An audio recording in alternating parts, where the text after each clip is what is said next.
కర్నూలు జిల్లా ఆలూరు పట్టణ మెయిన్ బజార్ ప్రాంతంలోని తేజ టైలర్ షాప్ లో ఘోర ప్రమాదం చోటు చేసుకుంది. రాత్రి సమయంలో షాప్ లో విద్యుత్ షార్ట్ సర్క్యూట్ వల్ల అగ్ని ప్రమాదం సంభవించింది. ఈ అగ్ని ప్రమాదంలో షాప్ లోని మిషన్ సామాగ్రి బట్టలు పూర్తిగా కాలిపోయాయి.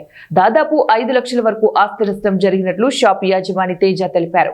గత 25 సంవత్సరాల నుంచి ఇదే వృత్తిని కొనసాగిస్తున్నట్లు, దీనిపైనే ఆధారపడి జీవిస్తున్నట్లుగా తెలిపారు. గతంలో కూడా ఇలాగే జరిగిందని, అప్పుడు కూడా నష్టపోయానని తెలిపారు. ఇప్పుడు కూడా తీవ్ర నష్టం వాటిల్లిందని ప్రభుత్వం వెంటనే స్పందించి ఆర్థిక సహాయం అందించాలని కోరారు. తెరాజంలో 4 గంటలకు ఫోన్ చేసినప్పుడు వచ్చి చూస్తే మొత్తం మెల్ట్ అయిపోయింది. ఇది కరెంట్ ప్రాబ్లమే ఉండొచ్చు అని అనుకుంటున్నాను. దాదాపు 5 లక్షల వరకు ఉంటుంది. 5 మిషన్లు, 2 టేబుల్స్, బట్టలు దాదాపు 150-200 జతల వరకు బట్టలు ఉంటాయి. ఈ షాప్ పైన ఉన్నది.